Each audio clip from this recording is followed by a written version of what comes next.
What's up, YouTube? Welcome back. I believe we are on episode 63 with one of my friends. I'll introduce him here in a second, but just wanted to make sure you guys tune in. Make sure you share the video if you can. There's going to be some descriptions in the notes as far as how to help support what we're going to talk about a little bit later. Make sure that, again, you share the video if you can. It's all going to be for a good cause, but you're going to hear a little bit about my friend here in just a second. Jamie's here, and I'll introduce him here in a second. Can you see you? No, I hope not. All right, I got to hit record, and then just chill, and then I'll introduce you.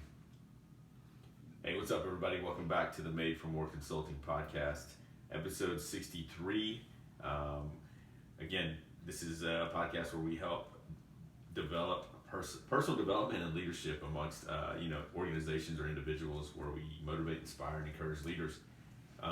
Today we have an amazing podcast with a guest, one of my best friend of mine, and we'll get to that in just a second. But if this is your first time listening to the podcast, go back and do me a favor. If you listen to episode 1 and 27, tells you a little bit about Made for More and how we got started. We're about to record a new one of those, so episode 64 will be about Made for More, where we're at, where we're headed, and where we started. So let us know if it's your first time listening. But today, again, we're going to take off with a guest, my best friend. We've known each other for about 22 years.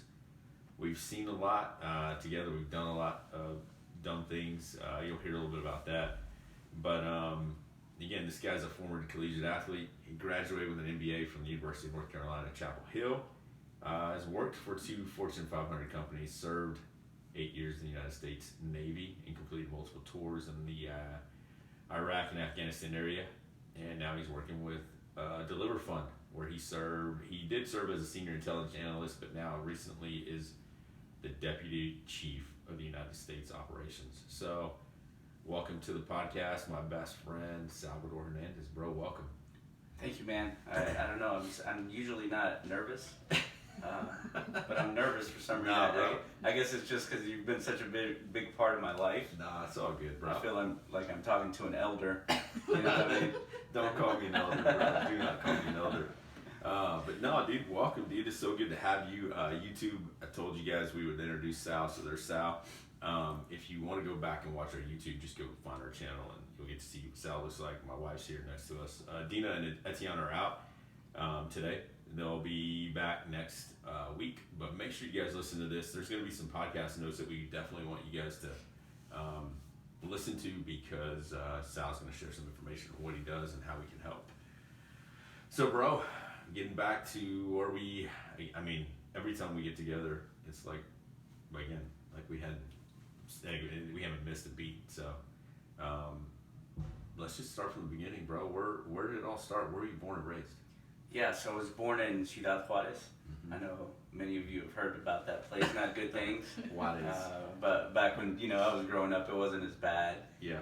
And then my dad joined the military, U.S. military. Yeah. So back then they had a program where you served so many years of active duty service. They gave you a green card. Yeah. So once he did that, he brought us all over. Nice. And grew up in El Paso up until about the 3rd grade, and then moved to Midland, which is where we ended up meeting. And through the better part of your life, Jamie, Yeah. And so, that's how I ended up in Midland, Texas. Cool, dude. Went to, and I know West Texas, we're known for, Friday Night Lights. You went to Midland High? Midland High, that's right, yeah. The rivalry was Lee, but yeah. Sal grew up in Midland. I grew up right outside of Midland, so we were 2 different school districts, wouldn't have known each other, but so what'd you do in high school, man? Obviously played sports. Yeah, so soccer, basketball, those were my favorite 2 sports. Obviously I'm 5'5", so it's not like I was going to take over the NBA at some point in my life. But thankfully, that was my favorite sport, but thankfully I was also good at soccer. Yeah. So I ended up kind of riding that train out of Midland, Texas. As you know, I didn't really like my hometown very much. So, as soon as I was able to get out, I got out. Yeah. And we'll talk about that here in a second. So, played sports all through. What about academics, bro? Were you pretty... I mean, I was average.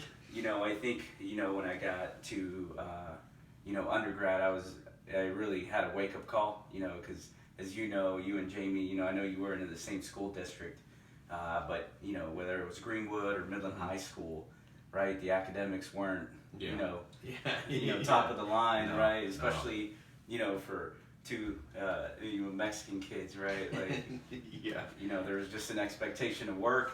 So I wasn't a strong academic, but I think once I got, out of Midland and really started learning, got a work ethic for academics, and I did pretty well. That's good, man. Yeah. Good deal. So let's just real quick. The way we met is I met Jamie at school, and I just remember coming to church, bro. And we would sit at the very back. You would be across and I remember, man, we would look at each other. We'd either mad dog each other or something. I was like, who is this guy?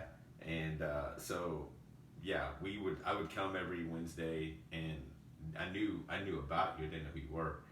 And then I guess one time we went out of town as a youth group, and we went to Lubbock to watch some conference, and some girl came up to me and said, hey, do you have a cigarette, or do you want a cigarette? And you came up and were like, hey, bro, don't do that. And from that day on, I mean, we became like best friends, bro. Yeah. So it was in Lubbock that we first talked. I know I'm just trying to think through, before you went to college, some of the things that we happened to do. One of my favorite memories first is, we took a 24-hour trip to Virginia. Remember that, dude? Yeah, absolutely. In your mom's car? Yeah, Son absolutely. of a gun, dude. I don't know how that car made it, but we came here first. We came to Austin, and then we drove straight from Austin to Virginia. And man, that was crazy, because I don't know, we didn't have maps back in the day. No. We looked. Remember the guy with the roosters? We stopped at a rest stop, and some guy was either selling roosters, or I don't know what he was doing, but we were like, man, some kind of illegal activity. And then he was looking at us. We had this recorder. We had this old school freaking, it wasn't VHS, but it was a little recorder, and we like documented our trip.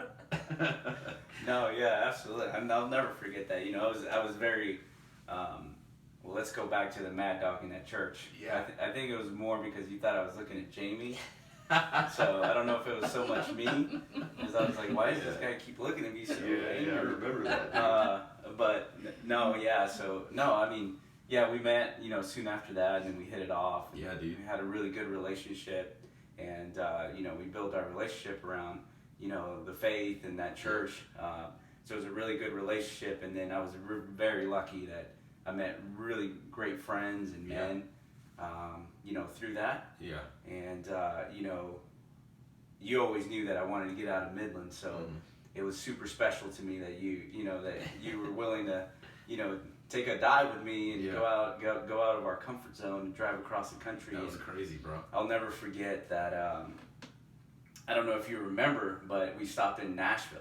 Dude, I remember this like it was yesterday. At a Papa John's. Yeah. And I remember when we stopped there, you went in to get the pizza, and I called my dad on the phone. Yeah. Well, I made 2 phone calls, one to my mom, and I said, Mom, I'm worried, like I'm scared, I want to turn around, and she was like, well, come home, right? And then the next call I made was to my dad, and he was like, get your ass back in that car and finish the trip. Yeah. And I was like, okay, right? And, it made it a lot easier because you were with me. Yeah, so, dude. And that's like a part of life that I'll never forget, because sometimes you just need people to kind of be there along the way with you. Yeah. I remember that, man, because we were downtown Nashville. It was cold, and remember we couldn't get a hotel because we weren't 21.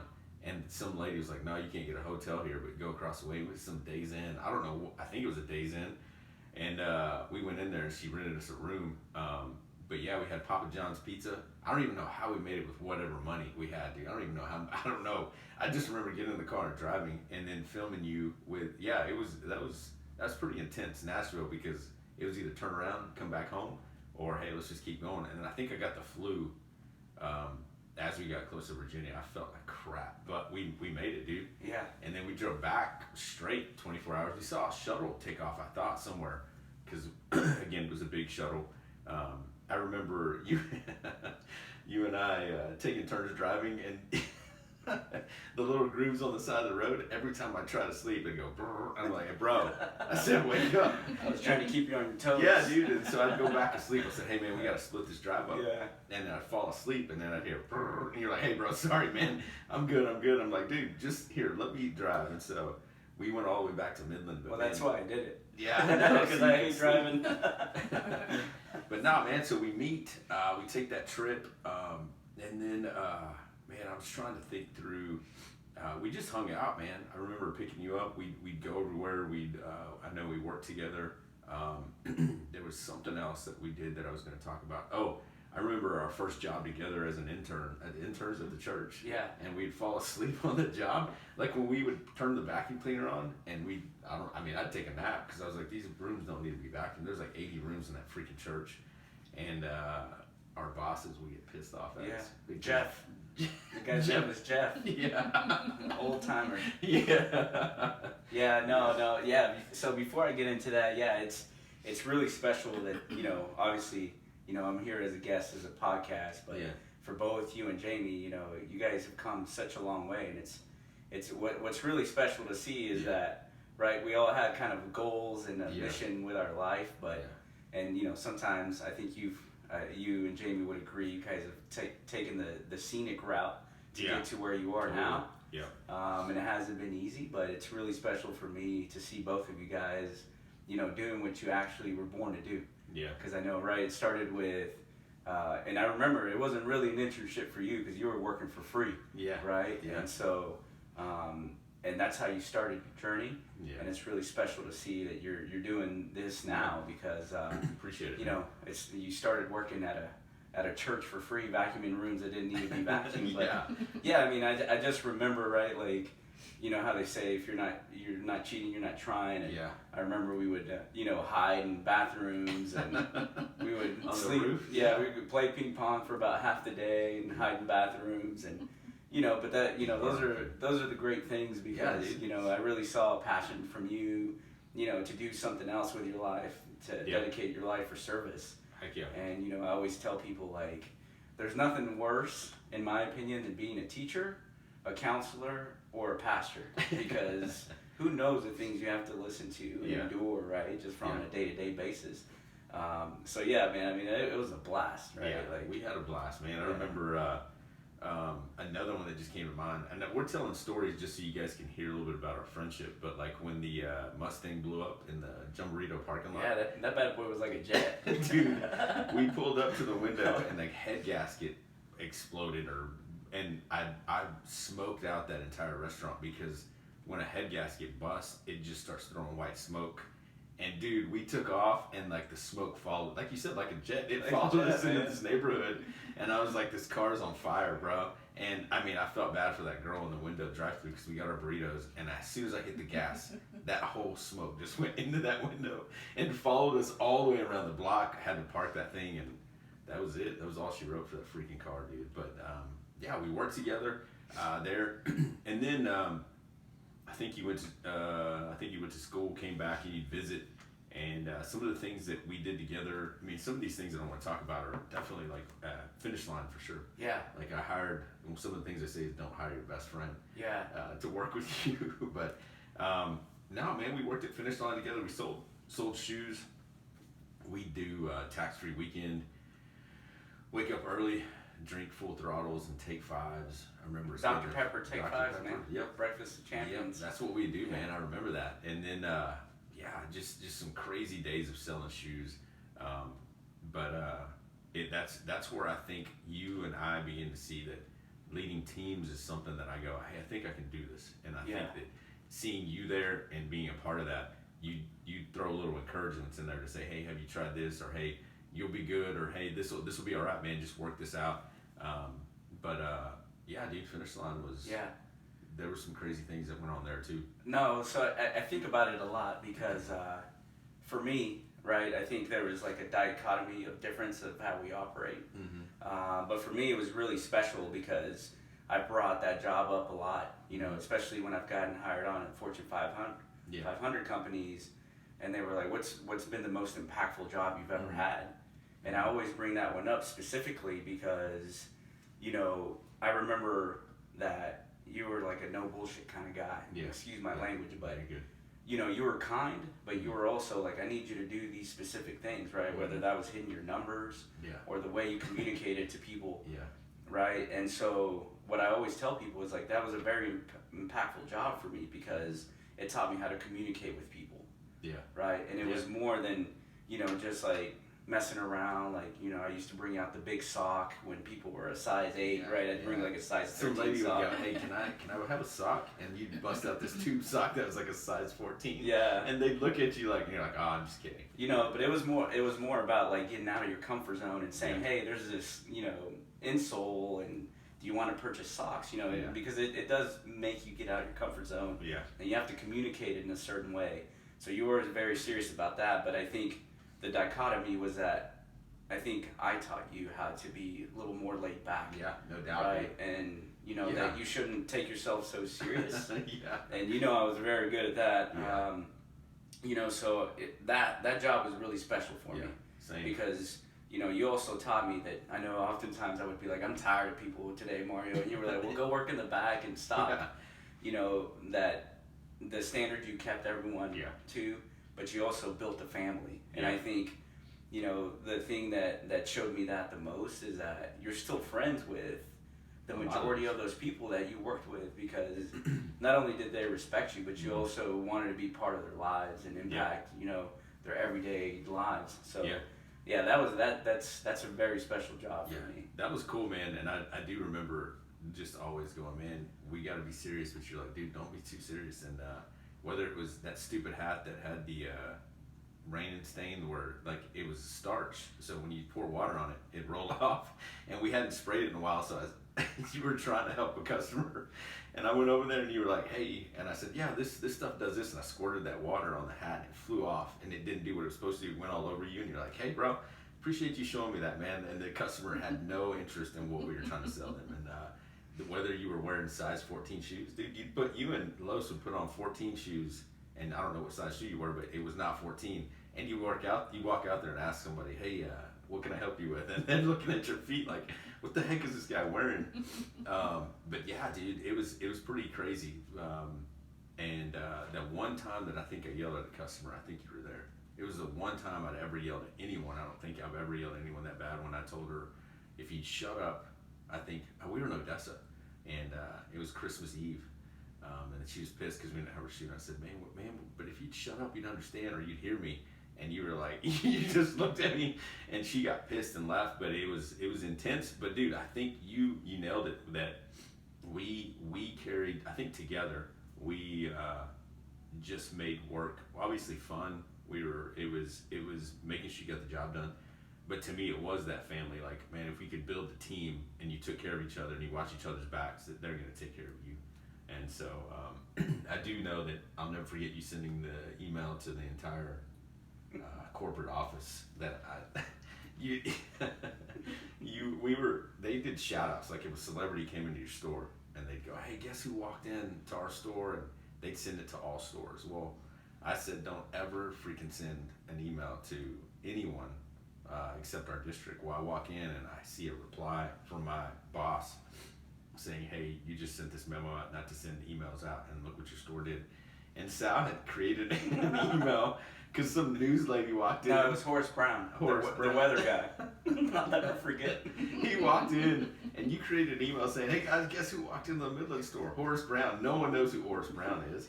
And he sent it to the entire company. And I was like, oh my gosh. I was about to have a freaking aneurysm because I was so pissed. I was like, who the freak sent this? And you're like, bro, I'm sorry, man. I'm sorry, dude. But yeah, dude, we had some fun there, bro. So you're going to college, you come back home, and then I think one of the days you and I'll never forget is the University of Texas beating USC in the national championship, bro. We were at my apartment, and dude, we were going crazy when Vince Young ran that football in. Just crazy, dude. Yeah, it was good. I mean, it's still the greatest college football game all time I've ever watched in my life, and Yeah, I mean, what was that? 2006. Something like that. Yeah, dude, it had to have been 2005. 2005. I don't even remember. Yeah, but yeah, I mean, I remember it like it was yesterday. One, because we were huge UT fans, right? Yeah.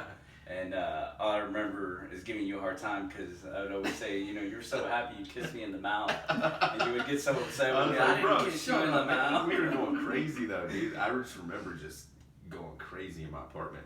And then the next day we showed up early at work and started selling UT stuff like crazy. Yeah. But yeah, dude, those were again, Finish Line was where you and I worked together.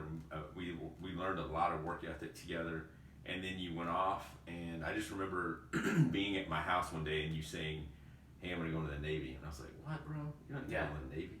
So what led to your decision to go into the Navy? Yeah, absolutely. So I don't know if you can remember, but while I was, you know, at school, I had a big interest in politics. Mm-hmm. And so I did an internship in Washington, D.C. for a congressman. And it was right then and there that I was like, man, this isn't for me. And the reason why is because, you know, I would see people come into the office at 5:30 a.m. and they didn't leave till 8 p.m. Mm. And I was like, that's just not something I'm ready to do at this stage in my life. So, you know, I started, you know, looking at the military because my dad served, right? And so, you know, I always had a yearning to serve, you know, and I probably would have done it right out of high school. But my dad was like, if you have an opportunity to get an education, do it, because you'll still be young enough after, if you want to serve, that you can serve. I'm glad I listened to him. But yeah, so, you know, I had no interest in working in an office all day. And, you know, I just wanted to do something that pushed me out of my comfort zone, right? Yeah. And, you know, I always, just like you know, had a yearning for service, right? I didn't know what it was, just like you, right? Like, you take the scenic path, right? The scenic route. And, you know, for you, it was doing, you know, the stuff at church, being a pastor and leading folks that way, right? To eventually get you to where you are now. Well, that was my beginning, right? That was my beginning of service. Like, I didn't know what it would look like. You know, sometimes I thought it was going to be the ministry like you. Sometimes I thought it was, you know, I don't know what it was going to be, but I know I wanted to do it. So I said, well, this is my opportunity to kind of do that, right? And so, yeah, I mean, I made a decision right then and there, like, okay, this is what I'm going to do. And I don't remember if you, but I came home that summer, right? And I had like, I trained like. Yeah, you were running to my apartment from your house, and I was like, bro, that's a long ways. Yeah. And then you'd go, hey, I need you to count how many sit-ups I do and how many push-ups I do. So I was sitting outside. We were outside my apartment just counting sit-ups and push-ups. Yeah. I thought that was crazy, dude. Yeah. Yeah, and so, you know, I went home and trained, and then, right, I just made the decision to go.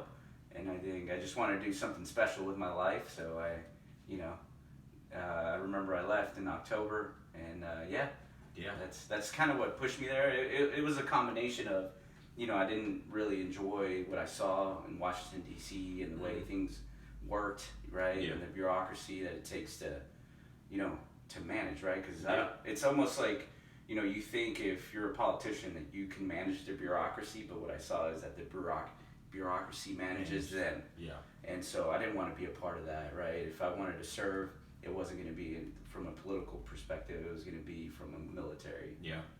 So that's interesting. So going from service, because you and I mean, we did several camps where we were counselors and for student ministry, and then going, well, if that's not it and it's not politics, and then you said, okay, maybe it's military.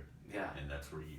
And what year was that again? Do you remember? Yeah, it was 2006. Yeah. 2006. So I mean, and that's the thing. Like I always, you know, you were an athlete in high school, and you know, and an artist as well, which is interesting because, you know, I'm not as good as you are from an art perspective. But, you're an athlete. Yeah. Yeah. So, but like I just loved being around you and Jamie. I loved being around people and learning about their lives, whether it was good or bad. Yeah. Right. I always took something from it. Right. And so being a counselor and watching you and Jamie, the way your relationship was and the way, you know, you interacted with other human beings was really instrumental in my development, you know, as a man. And so, yeah, I think seeing that was like, man, I don't want to leave that team aspect, right? As a collegiate athlete, it was like, where else can I have that type of environment? And so the military was the only other place where you get to, live with a bunch of dudes again, right? And so I was like, I want to do that. Yeah. So you enroll, and I mean, do you tell people where you serve, like what team? Yeah. So I ended up going into the Navy, and then I did a special program, and it ended up, I don't know what they call them now, but it used to be called Support Activity 2. I think they're called SEAL Reconnaissance Teams now, SRTs, and out on the on the East Coast in Virginia Beach. Yeah. And so I did intelligence both as an analyst and then as a human intelligence collector. Yeah. And I stayed there my entire career. I did a few deployments overseas, to Iraq and Afghanistan. But yeah, I mean, and it was on the East Coast, so but I spent my entire career there.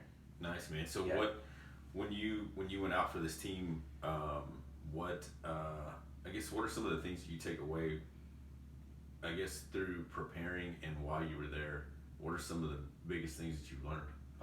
Whether it's team aspect or individual development, that you go, man, like you said, you stayed your entire career there, and it was important, it pushed you, obviously, but what are some of the things that you go, man, this is something that taught me about myself? Yeah, I mean, wow, yeah. So I guess, a lot of the things we've been talking about is, I think you and I would both agree that we've been very fortunate, because our parents had to work so hard to give us the things we needed. Maybe not the things we wanted, but the things we needed to just make it from day to day. That we were lacking a lot of development as men. And so, right, we were lucky that we had, men like Jay, right, and Shane, right, and ourselves to kind of give you a different perspective. Like, I may not have it all figured out, but Mario's teaching me how to be kind, teaching me how to communicate, teaching me, so on and so forth. And, so did the other men. So we were lucky from that perspective.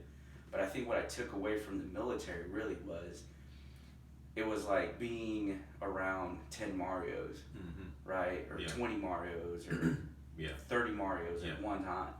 So what I took away from it, obviously, there's times when I was uncomfortable, right? When it was in a combat zone. But, those are, even though those things are important because they teach you, right, humanity, both the best and the worst, the things I took away was really, right, the ability to be around people that had an objective.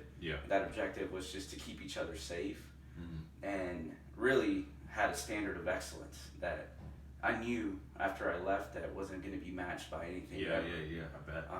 But they really taught me how to be a man, right? And it was coming in as a young guy and having guys, I'll name some of them: Mark Gartrell, our chief operating officer, Mike Foley-Love, call him Foley, Ama Deer, right? Men and women that kind of taught me how to be a man, right?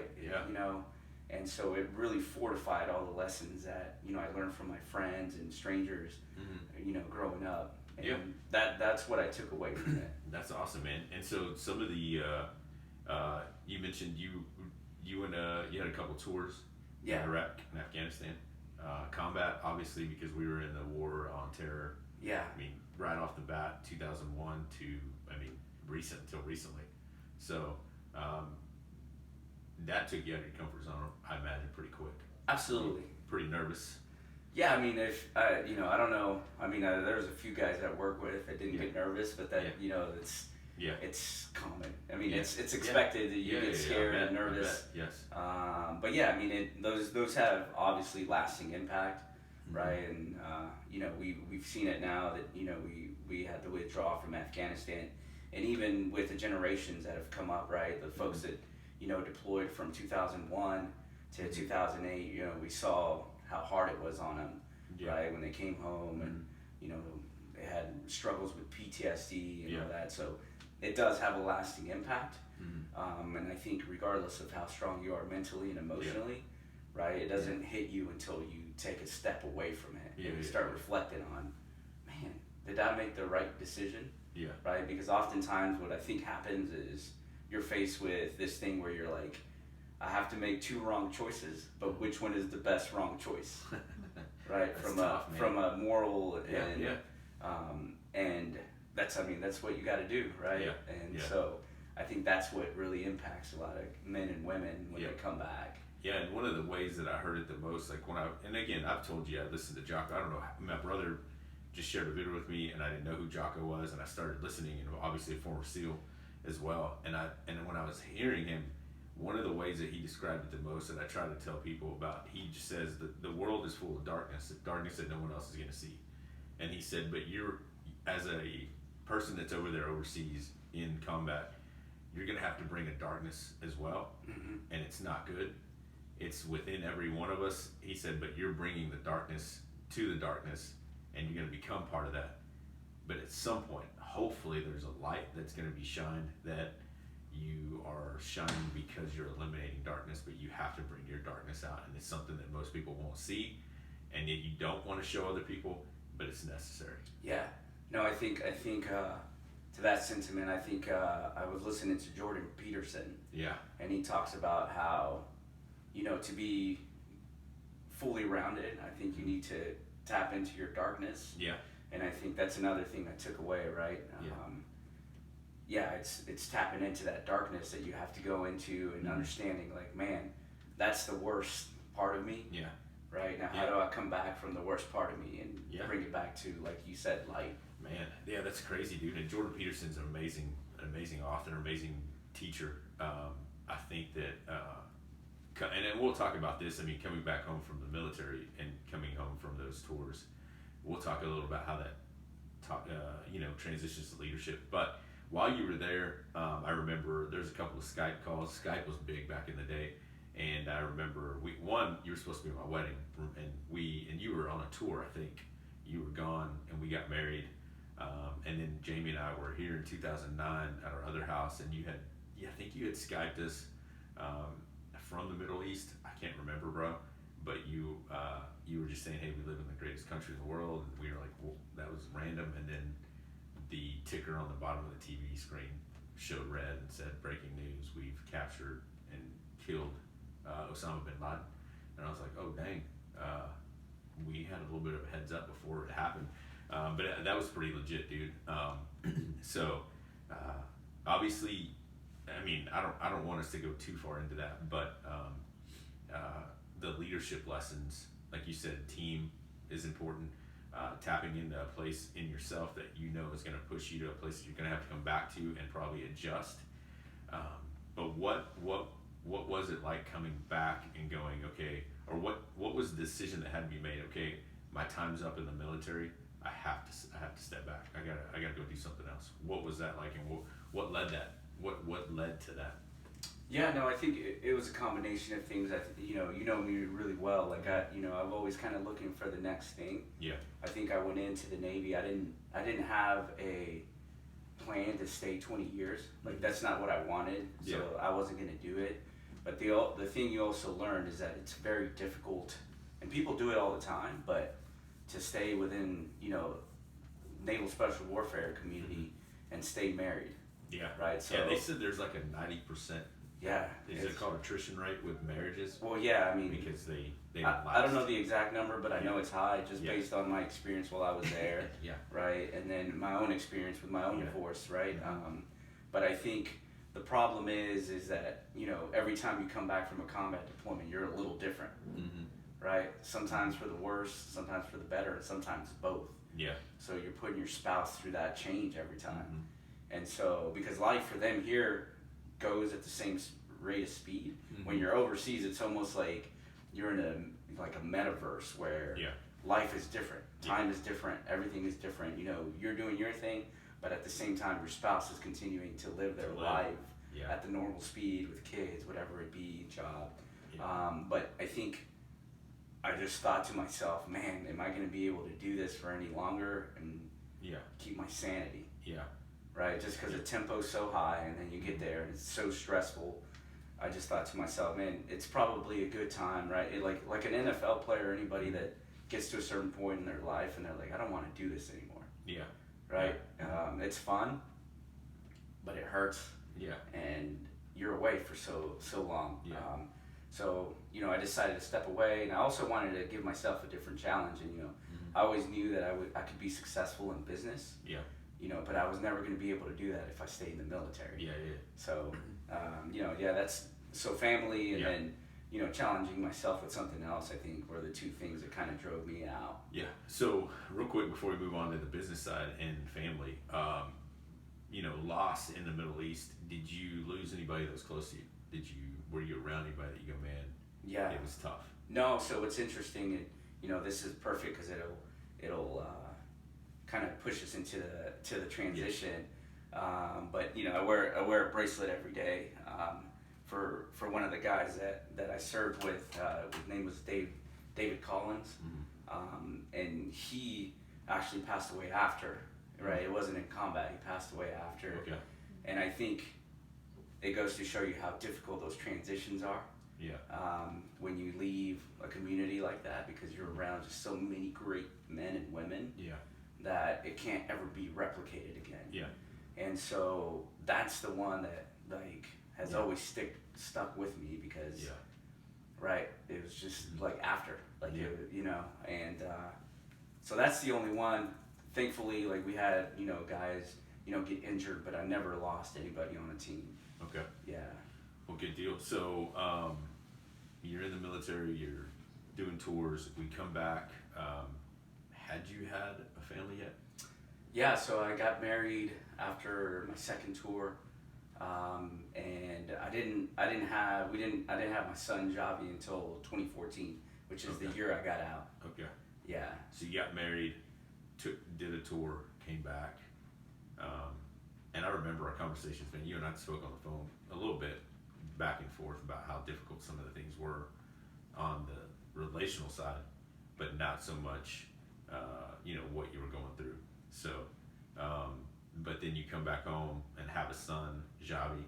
Where did the name come from? Lots of people ask. Yeah, no. So Javi, God, I'm such a dork. So it's my favorite soccer player. Yeah.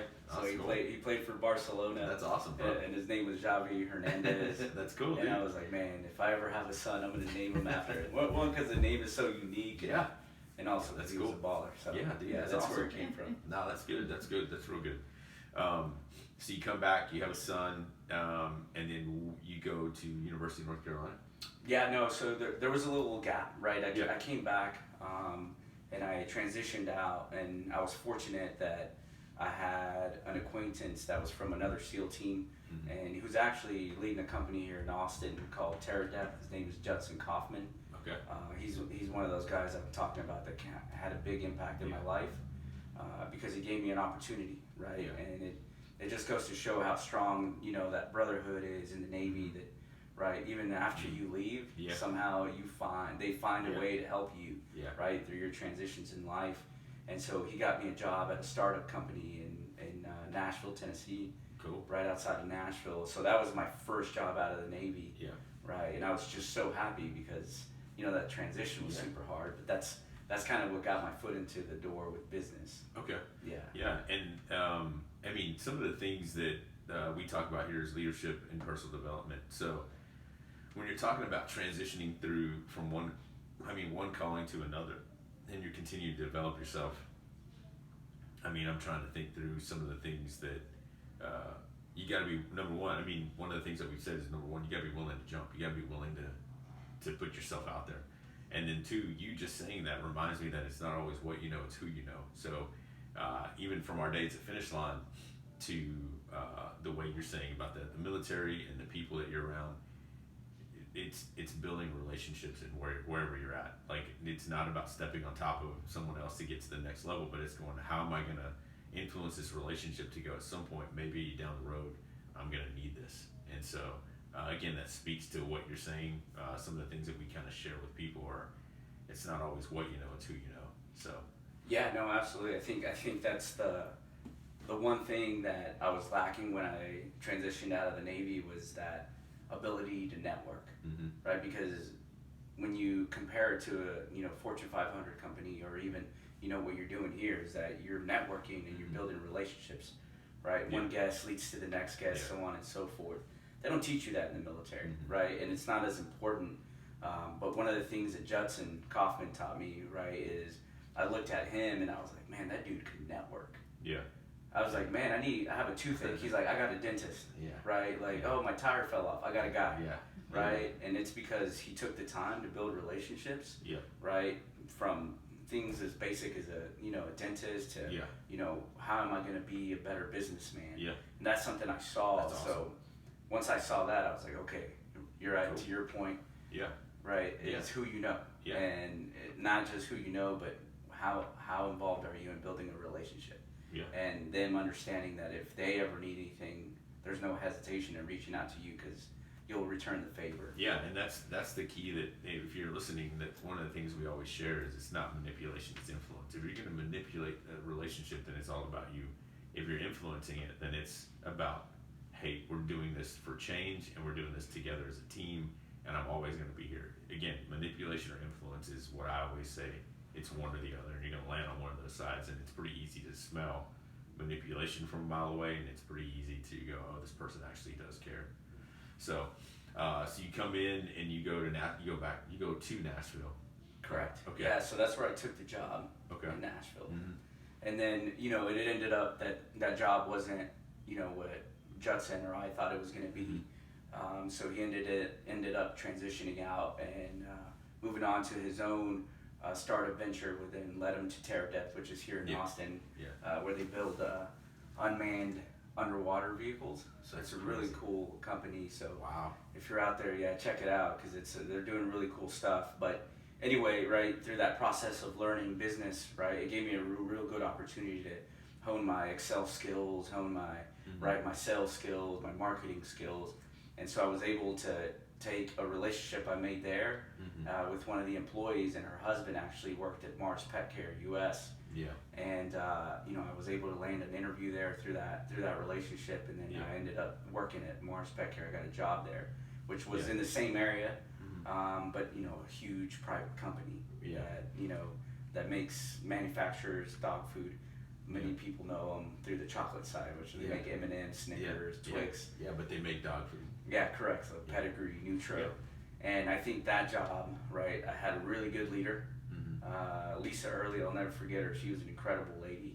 Yeah. Really taught me a ton and pushed me in the right way. And so to your point, right, like the thing that I will bring up that really started impacting me at that point was, like, to your point, like influence and manipulation, right? And what I really started seeing is that there was a big difference between the type of work that I was doing in the military and the type of influence you have, and how, right? Yeah, there's, it's a bureaucracy, whether, we like to admit it or not, the military is, but I think I noticed less of that manipulation and more of the influence. And when I got into the business world, I noticed more of the manipulation and less of the influence. Yeah. Right? Yeah. And the one thing we learned in the Navy is that there's 3 types of people: the top 5%, the middle 90%, and the bottom 5%. Right? And so what I started noticing is more of those bottom 5% were more apparent in the business world than they were in the military. Okay. Where they were harder to identify because they did a better job of hiding. Yeah. Well, that wasn't so in the business world. So I really started struggling at that point with, why? Like, why does anybody need to step on anyone's toes to be successful? Why can't we all do it together? Yeah. Right? And I think it's because that strong team dynamic leaves, right? Yeah. When you get into the business world. And someone once told me, like, you have to forget about that whole team aspect, because in the business world, you're your own brand and you have to build it. Yeah. And I couldn't wrap my head around it for the longest time. I was like, what do you mean? So talk about myself in meetings? Like, I'm not used to doing that. I'm used to talking about a team. Yep. So that got really difficult for me. Yeah, that's crazy, man, because it I think, especially, we're not even fast forwarding to COVID yet, but COVID jacked up so many things in the business world where, and I think the world's changing where you go, hey, companies want to invest more in their own people to keep them where they're at so that the company can grow. Anyways, to me, it's common sense, but also there is a dichotomy where you talk about yourself, but I think how you do that is where it comes across, whether this guy's an arrogant jerk or he knows what he's talking about and we want him on the team. And I think one of the things that gets under my skin the most, bro, is when we're in a meeting, we're doing something, and someone says, they're a part of the team, and they'll go, so you guys have this, and I'm like, wait a minute, not you guys, you're on the team. Or when someone says I a lot, and I'm like, and that's why I always hesitated when we started Made for More. Jamie would always say, or somebody's like, who's we? I'm like, I just have to say we because I'm not comfortable saying me or I, because it takes a team of people to get me where it's taken a team of people to get me where I'm at today. And when I say we, it's a whole 20 years worth of people that have invested in me. But I get what you're saying too, and that's a strong dichotomy and a balance that you have to find to go. I get that, but yeah, that's tough, dude. Yeah, no, I think it's very different, and the one thing that the Navy does teach you is, right, in the normal business world, you know, you could hire me, Mario, and if at any point I'm not performing to your standards, you can be like, okay, you're done. Yeah. I'll move on to someone else with better skills, right? Yeah. And then military, you're kind of given, you don't get to choose, right? You're given people that you don't get to choose. Yeah. So you have to do the best with what you have. Yeah. And that really pushes your leadership skills to another level. That's because, awesome. Right, you have to adjust. Develop and adjust. Yeah, so like if I'm not performing, you can't just be like, I'm going to fire you, Sal. I'm going to send you somewhere else. You're stuck with me for 3 years. Yep. So it's up to you to figure out, like, how do I get the best out of them? That's good. The business world is very different, so what you can do there is pass the buck, right? Oh, it's not no me. Ownership. I'm not a bad leader. It's this guy that's not performing, or this woman that's not performing. It's, it's them, not me. Yep. And so it's very easy to pass the buck, and that's what you learn in the military, but it's also really hard in the private sector because, you have to perform whether or not you have strong leadership. Yeah, that's good, man. That's a good point because, again, for me, I had to learn ownership in my own life to go, man, this organization or whatever I'm doing is not what I want to do, or not. It's not performing to its peak performance, and then you can't blame anybody. I mean, you can, but that's the type of leader you're gonna be developed as. But for you to stop and go, man, it's going to take 3 months to turn this ship around. Well, then get started because it's you. It's no one else except you, and that was tough. But so you are there at the Mars organization, and then at some point you moved to Atlanta. Correct. So, yeah. So we moved to Atlanta because Abby, my ex-wife, started a PA program, physician assistant program at Emory. And so we moved to Atlanta, and that's when I actually started my MBA program at UNC Chapel Hill. Yeah. So it was a big transition for us. She was going to graduate school, I was going to graduate school, and then I was taking care of Javi, and then I also started a business with a couple friends. Actually, I didn't start it; they brought me on while they were starting a business. Yeah. And so it was a big transition. Yeah. Huge transition. What was that business, man? So it was called Fetch Park. Yeah. An ice house then, now it's just Fetch Park, but it's in Atlanta, and it's basically a dog park with adult beverages. Yeah. So it was a great time. Dude, that's crazy because when I heard that, I was like, Sal's freaking dogs? What? Yeah. Man, there's dogs. And so I remember flying up to Virginia a couple years ago before COVID hit, and then driving. I flew to Virginia to drive back because my nephew was in the Navy and he was on a ship, and so he needed someone to drive the truck back. So I went and I was like, you know what, I'm gonna go through Atlanta, see Sal. And it was raining that day, and I have a video on my Facebook somewhere where I walk in. Dude, that dog park was legit, dude. Yeah. And so who did you meet to get to that? You said that your a couple buddies brought you on. Yes. What was that about? Yeah, so I think I've told you the story many times, but when I transitioned to Atlanta, I got another role, high-paying role at an organization that I absolutely hate. I'm going to keep the name out because that's not important. But it was one of those places where, right, like it was traditional. Mars was one of the greatest things about Mars is that it's private. So they do a lot with a little, right? Yeah, from a staffing perspective, right? It's a very lean organization. And what that does is that it forces you to do a lot. And so and it's open concept, and there's nowhere to hide. There's no offices. Like everybody sees your interactions on the phone. They see your interactions with, other employees. Yeah. And, right, so I think it was ahead of its time, right? Mars from a, just a perspective of business. Like they were ahead of their time. And, you know, I didn't realize, you know, the skills that I learned there, how advanced they were, because when I went to the job at this other place, it was very traditional. Yeah. Like, you have to be here at 8. You know, Sheesh. you don't leave until 5. Yeah. Kind of thing. And at Mars, they were like, we don't care when you do your work or how you do it, just get it done. Yeah. And that's how it was in the Navy for me. Even though, you know, everybody thinks it's structured, right? When you're in naval special warfare, you're treated like an adult. Yeah. So they always say, we don't care what you do on your own time, or how you do your work, just get it done. Yeah. Do the best of your ability. And I feel like Mars was that way as well. But then when I got to this company, it was very structured, right? Man. You had to conduct yourself in a certain way, you had to dress a certain way. Man. And I really struggled. Yeah. Until, right, I think I lasted like 8 months there, and they brought me into an office one day, I'll never forget, and they were like, hey, you know, you're not performing very well. And I said, I know, I don't like this job. Yeah. I was, you know, I was very honest. You know, I've always been pretty honest. Yes, and I said, yes. if you would have told me 8 months ago that this is what the job was going to be, I wouldn't have taken it. Right? And then a week later, I got fired.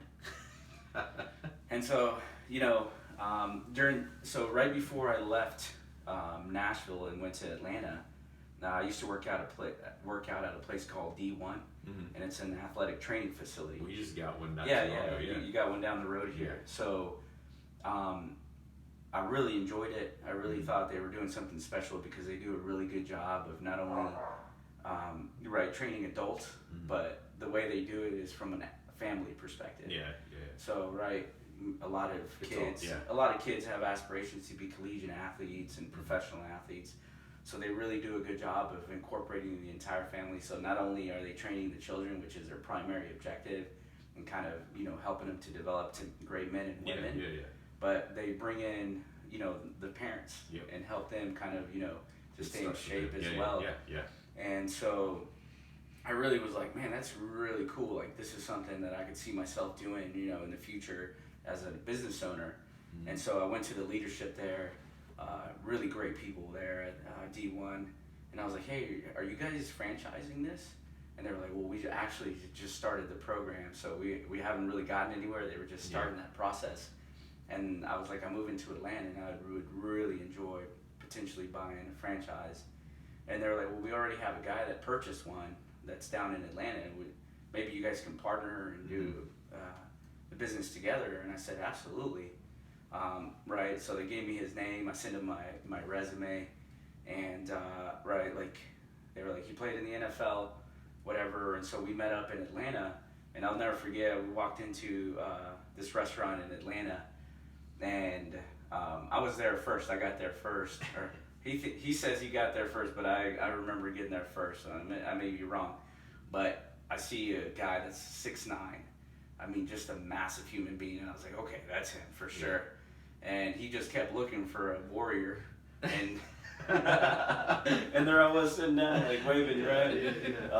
But his name is Garrett Reynolds, and I met him. We kind of hit it off, did a few workouts together, and if you remember, I run like an animal. Yeah, so, you do. I know. Man. Yeah, like I took him on a few runs, and he was like, "You almost killed me," and I was like, "I tried." Yeah. Right?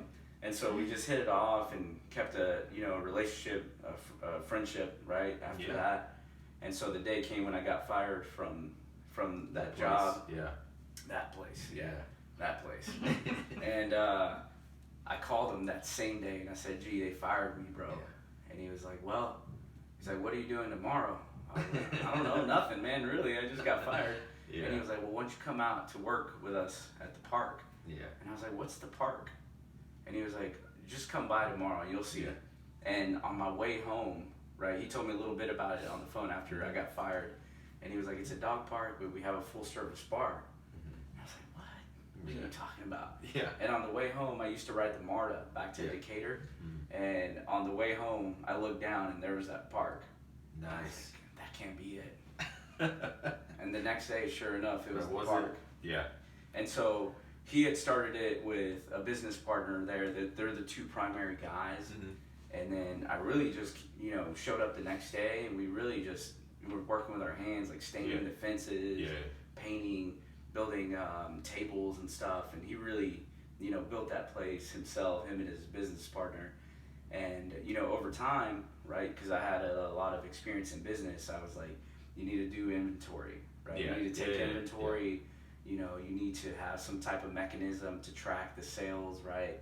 And so I kind of gave them that structure, and over time they were like, we'd like to bring you on as a partner for this specific location.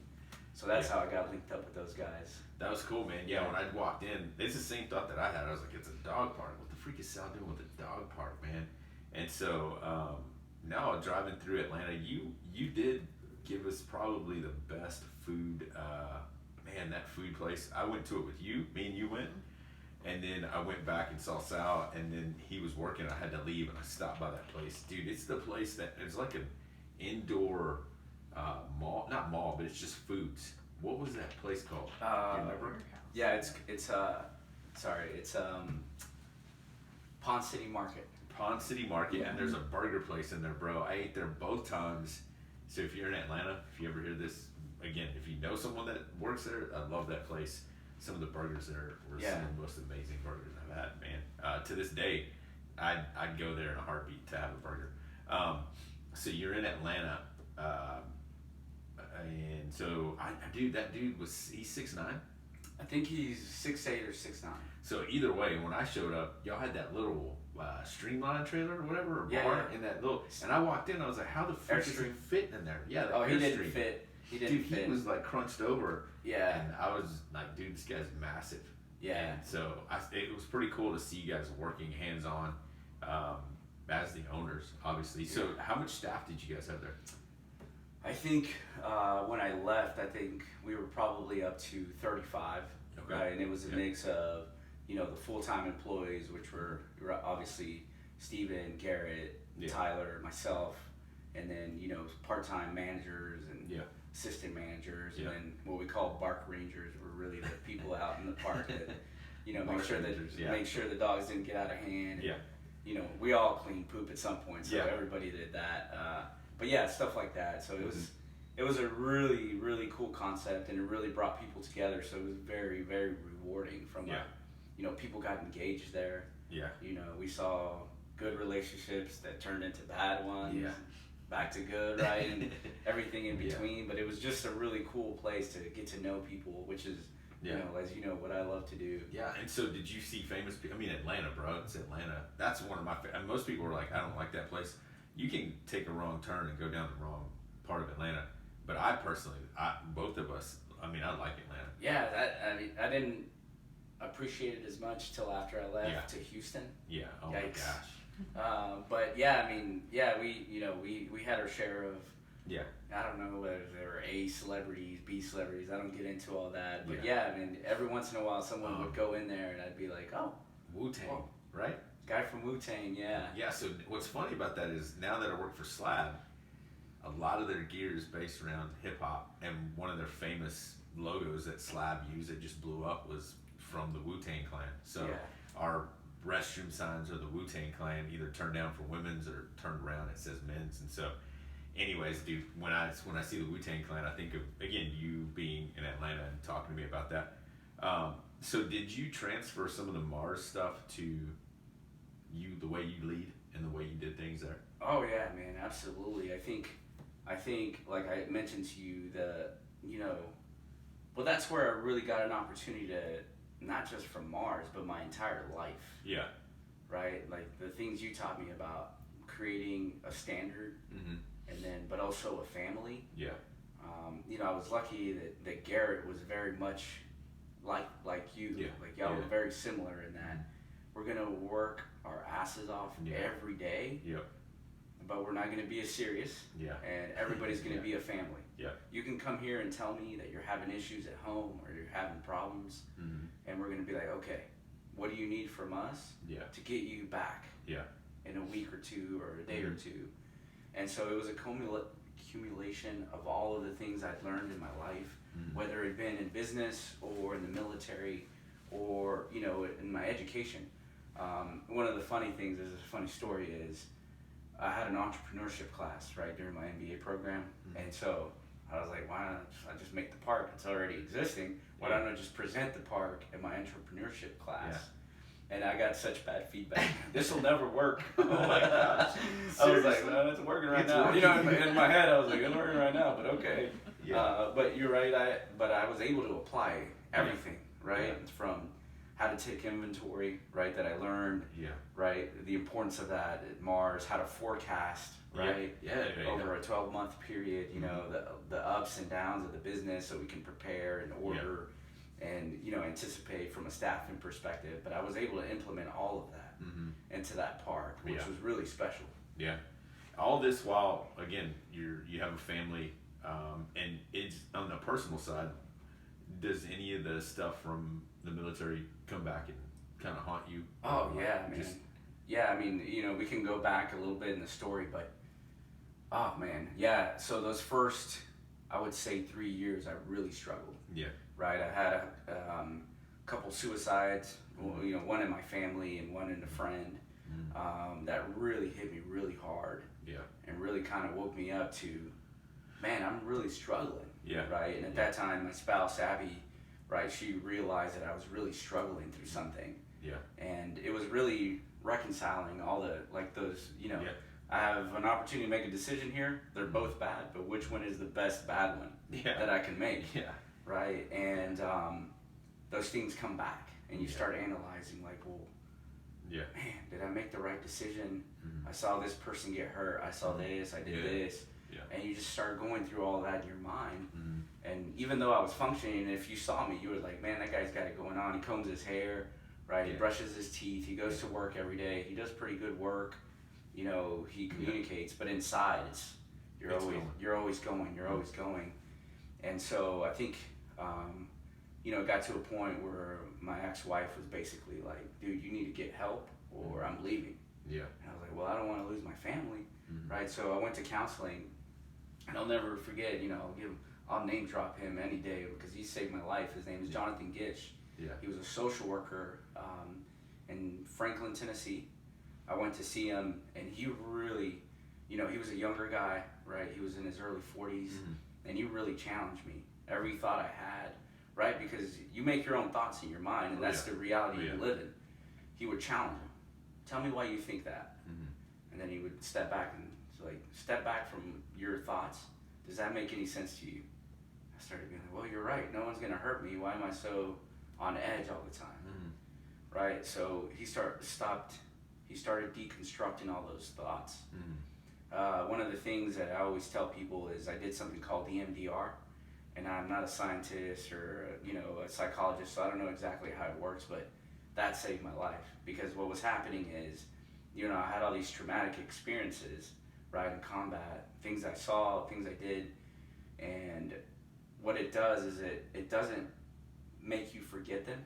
Like, they'll never leave your mind, but what it does is it helps you work through all the emotional impact it has, whether that be mental or physical, right? So sometimes if we've gone through a traumatic experience, both of you've been in ministry for a long time, so when people share things with you and it makes them emotional, that they haven't worked through it completely, right? Because it's still impacting them emotionally and physically.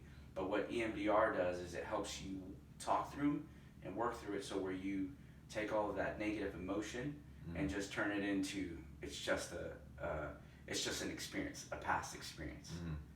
And so I think I did it for about 6 months. And I remember you and I talking about this. It was really hard, man, because, and I always tell a story. One of the things he did was, I want you to go home and draw like your happy place.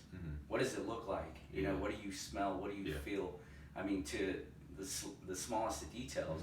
And so I went home and I went back to counseling. We started doing EMDR, and he would say, okay, here's what I want you to do. I want you to walk me through what it's like living a day and you're perfect. And I would get 3 seconds into it and I would lose it. Because I was in such a clouded place, dark place, that I couldn't see myself being that happy. And then we'd go through the experiences, and slowly over the 6-month period, I was able to get through all of the experiences without any emotion, and it was really special, man. I think that Jay Mayo, he's obviously one of our mentors. He talks about this. He has a double doctorate, I think, in counseling, and that's something that he walks people through. I think because he's gonna be working with first responders, But yeah, I remember you and we had a phone conversation. I remember going on my laptop at one point when you told me to look it up, and I went in there and looked it up, and I didn't know much about it, and that explains a lot more about it. So he was just a social worker, huh? Yeah. That's crazy, dude. That's awesome. Yeah. Because a social worker, to me, if you're explaining it in layman's terms, is someone who is not getting as much money as a counselor, right? Yeah, so it's interesting because so my ex-wife Abby was a social worker. She was as well, yeah. Before she went to PA school, and one of the things that I learned was just how much education goes into being a licensed clinical social worker. Yeah. And I was like, man, you guys are legit. Yeah. You know, you get a bad rap because people think you take babies and kids away from their families. That's what I think we have the concept out here about that, other than, man, this guy helped you out. Yeah, but from a mental health perspective, and at least, right, you know, not to put down the VA, but I'll put down the VA, right? They're so overloaded with cases that the level of care that you get from a mental health perspective is, you know, the standard is low, right? But when I went to him, I felt like it was more conversational, kind of like you and I are having a conversation right now, where I could be like human. Yeah. Right? You go to a psychologist and they psychoanalyze your thoughts. Yeah. This is different. This is a conversation. What's the pain? Getting to the problem. Yeah. What's the pain? Yeah. Tell me. Yeah. Like a human, not like what are you thinking, right? Yeah.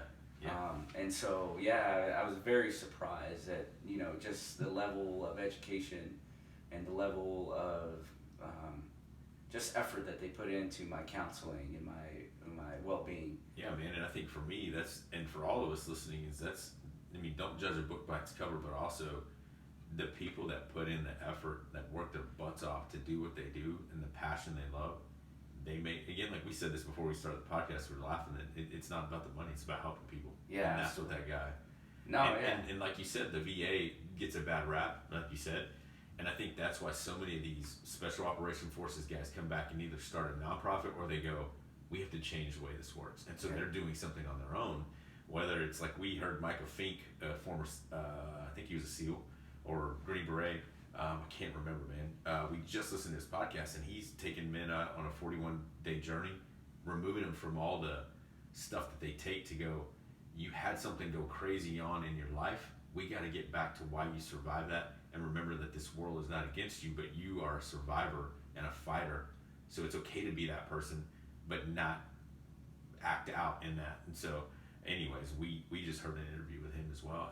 And again, all these organizations are trying to do that because of what you guys have went through. So. Yeah, absolutely.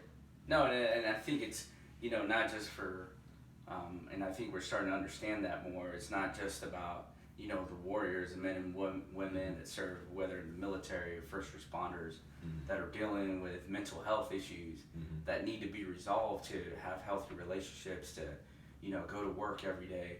I think we're starting to realize that, man, for too long, we've been, you know, in a culture that holds all that stuff in, like a sponge. And then when you squeeze it, it all comes out at once. And sometimes we're able to manage that on the back end. But sometimes it gets out of control, right? And you know, your guts and your feelings go everywhere, and sometimes that leads to, you know, destruction, right? Whether that be personal or physical. And, you know, I think that's why a lot of veterans have, you know, fell victim to suicide, because there's just no outlet. But, you know, you also have to have people that are willing to do, you know, the 41 days, and people that come out here and say, hey, if you need help, I'm here. Right. Yeah, man, it was insane the statistics that he dropped when it came to suicides versus amputees, deaths. It's an alarming rate. It is, absolutely. And it doesn't matter if they've served in Vietnam or, you know, Iraq or whatever.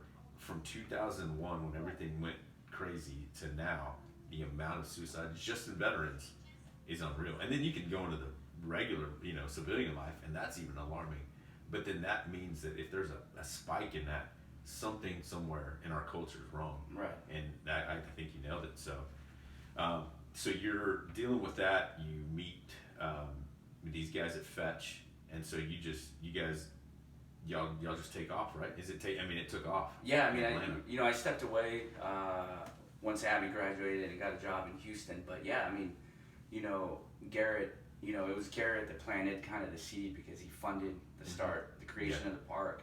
And then he kind of set, the culture and the expectation for excellence. And then, his business partner, Steven, really took it to the next step, which is growing the business, right?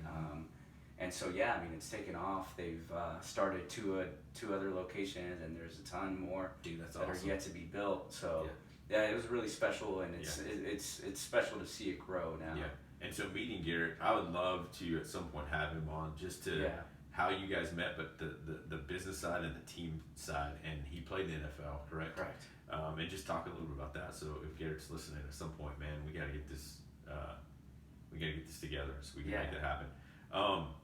So you're in Atlanta, and then you guys, what took place to get you to Texas? Because you and I always talk, bro. Hey, you got to come back to Austin. You got to come back to Texas. And we all share. I think you and my wife share more of I mean, you guys are definitely in agreement. But to me, I wouldn't mind going back to Midland if I had a plan.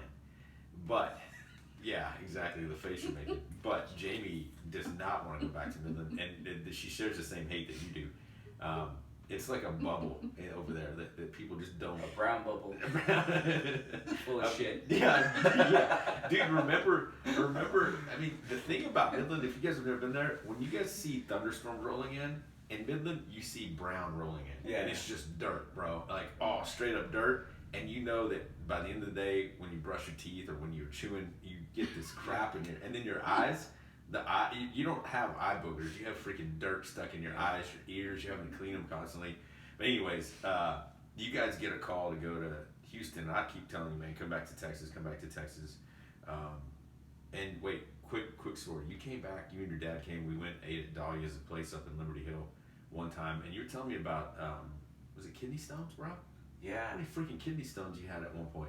A lot. Yeah. So after my first tour to Iraq, I got my first one. And so yeah, it's something I've struggled with since. That's crazy, dude.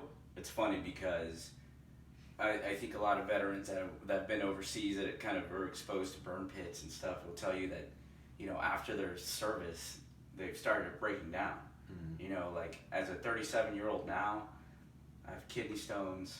I've had a colonoscopy. I don't know why I'm saying this. I mean, I have a CPAP machine. Yeah. Right? And so, like, when I'm going to all these clinics, I'm walking in, it's like 70 and 80-year-olds. Yeah. And I'm like, what the hell am I doing in here as a young man? Right? Yeah, but I think it's just, you put your body through so much. Yeah, and those burn pits just break your endocrine system down, That's crazy, dude. I know they don't understand the science fully yet, yeah. But, I mean, and I can't say, like, I can attribute, just to that. Yeah, to that. But, I mean, it takes a toll, right? And, what's funny, I'll come back to Midland because I definitely want to talk about Midland and why I hate it so much. But before I do, I'd be remiss if I didn't talk about Garrett and the impact he's had on my life. And I'll let him in the future, whenever he comes on with you, talk about his own career and, how he got to be as successful as he is. But he's very similar to you. He's a great man. And I wanted to tell the story because the type of person that I was working with there was a type of person that, we were driving somewhere one day, I think it was Home Depot, because we would always go to get my military discount. And, we were driving and he stopped, gets out of the car. There's a homeless guy walking and takes his shoes off and gives it to the homeless guy. And then he goes to Home Depot barefoot. Really? Right? Wow, and I mean, son of a gun. Once I saw that, right, it was like, these are the types of people that I want to be around. Yep. Right? It's not talk, it's action. Yeah, and he was successful. I mean, That's awesome. He did well financially. Yeah. But he is just, what is it? Salt of the earth type of person. Yeah. And he was just a good man. That's good, right. Man. Like he lived. You take him for who he is, and he lives that way. Yeah. Right. Yeah. And it was very similar to you. So, I wanted to make sure I told that story because awesome, that's the dude. kind of person that started that part. Yeah. But that's the kind of people that you like you said, you can smell intentions from a mile away, whether good or bad. When you meet someone like that, you go, man, I can trust this person quick. Oh, they're absolutely. that person. That's awesome. Yeah, and so back to Midland, I would always tell people, that whenever I would fly into Midland, I thought I was back in Baghdad, and I'd have flashbacks of, oh my gosh, not again, Oh, right? gosh. But yeah, no, I like, like, I wanted to leave. Yeah. As soon as I graduated, I was like, I'm getting out of here, and I did. Yeah. And I told myself my entire life, I'm never, not only Midland, but I was like, I'm never going back to Texas. Yeah. I'm here now, but different circumstances. But yeah, man, I mean, Midland is an acquired taste for sure, to say the least. Yeah. No doubt. And I think, and what's interesting though is when you leave this state, whether you go to school or you just leave for vacation, and someone goes, "Are you from Texas?" And it's this. What's weird? I remember you and I having this conversation when you first moved. They were like, "Dude, they don't know what homecoming is. They don't know what mums are." I was like, "Yeah, it's just a Texas thing." And so when you fly out, and you're whether in an airplane or whatever, and you have something on that says Texas, or you start talking to someone, and they go, "You're not from around here." I'm like, "No," and they're like, "Where are you from?" I'm like, "From Texas," and they're like, "Oh," and it's this they think you're prideful, which we are, and I would say arrogant. We're arrogant. And when they go, "What do you mean?" You're like, "Yeah, this is." I don't know, dude. Just people go, "Oh, you're Texan." Yeah. Like, yeah. So. Yeah, no, I think. I mean, I saw it in the military. Like everybody from, and any Texans out there and non-Texans, every time you come around one, it's like it's a country. Yeah. And it's the greatest thing on the face of the planet. So. It's pride, but it's also arrogance sometimes. Like I've never met so many men that they thought that they were the hardest person on the face of the planet than I have in Texas. I'm like, every guy who feels like that, they're like that, right? And so it's not as cool now as it was back when I was younger. So what brought you to Texas, back to Texas, man? Yeah. So and I'm okay talking about some personal things because I think it's something that affects, like, we talked about it earlier, the divorce rate among, people that were in naval special warfare is extremely high. Mm-hmm. And so, I think, as I mentioned before, every time you came home, you're a little different, right? And I think what happens is that oftentimes, because women go on these deployments with naval special warfare, but men and women, when they come home, they have to reconcile not only the things that they did, but the way they're feeling, and oftentimes what happens is that spouse gets put on the back burner. And so I think what happens is that there's a lot of resentment that grows, right? Because you're getting all the attention. Everybody's like, how is Sal doing? How is Jamie doing? They're the ones that went overseas to do, to serve. And I think it grows a lot of resentment. I don't think that's what ended my relationship, but I think, right, because we had so many life transitions. I went from the military to business, right? And then I was struggling with my PTSD. And then from that, we went to graduate school and raising a son. I mean, it was like nonstop transition, one after another. By the time we had an opportunity to settle down and understand who we were as individuals and more so as a couple, we'd grown apart. And so, we kind of realized that, hey, I think it's more important that our son sees us happy as individuals, because as you guys know, you've been in a relationship for a long time and been an incredible couple to kind of look, because I know it hasn't always been perfect. No way. Right? What you realize is that it's more important that as an individual, you understand who you are and what value you bring to not only yourself, but to life. And if you don't have that individuality, you can't be strong together. Yeah. And so I think we kind of got to a place where we were individuals, right? And we realized who we were, but it didn't match as a couple. Yeah. And so we split up. But I think, it's been better for both of us. It's better for my son. And yeah, I mean, she got a job in Houston, and I didn't want to be away from my son. So I was like, I'll follow you. And it was, that move that ended up getting me the job at Deliver Fund. So I'm really thankful for it. Yeah, so right now Sal is at Deliver Fund. So right off the bat, man, you moved back to Texas. Tell us what Deliver Fund is, how you got the job, who you know, and then in a minute we'll get to how we can help or what you guys do. So go ahead, dude. So you moved back to Texas. How do you get the job at Deliver Fund? So I moved back to Texas and without a job because I just wanted to be close to my son. Fortunately for me, my dad and my sister live in Houston, so I was around family.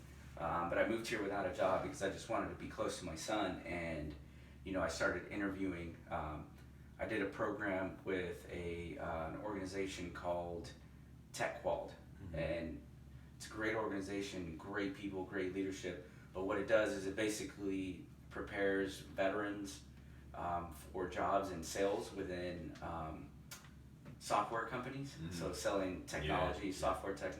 And so I finished the program and I moved here, and I was waiting to get placed in a company, and I was also interviewing at other places. And out of the blue, I hadn't heard from this guy in 10 years. He sends me a message on LinkedIn and says, "Sal, I know it's been a long time. Are you in Houston?" And that guy happened to be, I know I spoke about him earlier, and he was huge, a role model for me at the SEAL teams, but his name is Michael Fullylove, who's our Chief Operating Officer at Deliver Fund. Nice. And he said, "Are you in Houston?" I said, "Yeah." Like, I haven't heard from you in 10 years. Yeah. He was like, "Hey man, I got an opportunity. I work for this company called Deliver Fund." And what Deliver Fund is, it's a nonprofit organization that's basically operates like a private intelligence firm. So what we do is we support law enforcement from an intelligence perspective to combat human trafficking. Yeah, which is bigger than most people think. Yeah, I mean, it's a big deal in the United States, but yeah, so he called me out of the blue and he said, "Here's a position, is this something you're interested in?" And I think the entire time, I left the military, and you'll know, like, you always have to serve to some capacity. I don't think you would ever be happy if you, had to go into the business world. Well, I was very similar, but I pushed through it because the money was really good.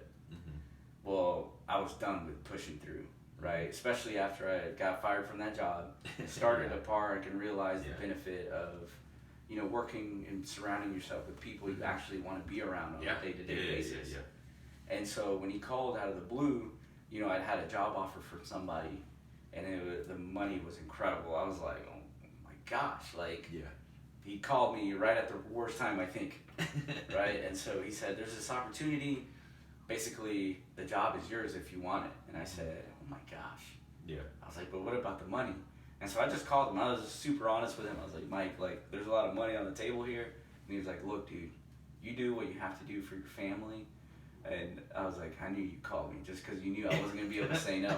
And so I took the job, man. And so it's been extremely rewarding. Yeah. Right, and to your point, there's a few statistics, I'll give to everybody, right, that's listening, your listeners, that a lot of people aren't aware of, but, right, so 50% of trafficking victims are children, right? The average age for a trafficking victim is 13 to 15 years old. Man. Right, and you have, I have a 12-year-old. Yeah, you have a 12-year-old, and a lot of the illicit sex that's being purchased is done online. Yeah. So, whenever I go and present to people, I always tell them, remember when we were kids and our parents could leave us alone at home? They would just be like, "Don't open the front door." Yeah. That's your barrier. And it was a barrier. Yeah. It was a safe barrier. Yeah. No matter who comes to that door, just don't open it. Yeah. Well, think about it now. When you have a smartphone, each one of those applications, whether it be Instagram, TikTok, is a door. And you know how easy it is to open that door? Yeah. All I have to do is say, "Hey, I'm going to send you a DM." And if you look at it, you're opening the door. Yeah. Man. Right? And even though you don't answer, right, that time, if I'm persistent enough, at some point you may say, "Hey, what's up?" Or, and what these traffickers are doing is they're like sales guys. Right? If I can make 100 DMs and I only get one, I made my quota for the day. Because that's all it takes. And then over time, that's how they work. But that's the misunderstanding, is that most people in the United States, we're talking about the United States, right? They don't realize that it's just not on the fringes of society now. They used to think, well, it's for poor girls or poor boys, right? With the access of smartphones, it's everybody now. Yeah. Right, and that's the one thing that's kind of opened my eyes. And working with the Human Trafficking Rescue Alliance in Houston, where where I worked as a senior intelligence analyst. Embedded within that is, they would do undercover operations at hotels that you and I have stayed at, and It's not out of the ordinary for, you know, a guy to purchase sex online and then they show up to these hotel rooms. People have, not because, you know, it's not out of like negligence, it's just if it doesn't impact your life, you oftentimes don't think of it. Out of sight, out of mind. Correct. Son of a gun. Yeah. Yeah, but then anyone listening right now that has a son or daughter between those ages, yeah. Son of a gun. You know, and it's 96% of the victims are female. Man. Right? You know, so it's not just, you know, girls or women, it's, you know, young boys and, you know, men. So, right, and it's, you know, the way it got started was that our founder, Nick McKinley, and Jeremy Mayhew, our founders. So Nick was a former pararescueman in the Air Force, and then Jeremy was a Navy SEAL. So what they realized is that when they would go overseas and they'd run across, you know, human trafficking cases, they would say, hey, like, you know, because we did see a lot of that overseas, they'd come back and they'd be like, hey, I want to report this human trafficking incident. And they'd be like, well, we don't know what to do with that. And I'm like, what do you mean? Wow. And they were like, well, there's no real like agency that handles this overseas. And so he said, I'm going to go back to the United States and I'm sure I can find something that will help, you know, people overseas with human trafficking. And outside of, you know, NGOs that existed overseas, there was nobody in the United States that handled it. So he said, you know what, I'm going to do something about it and start an organization that helps, right? And what we did is we brought the model from the military that we use for counterterrorism and applied it to human trafficking.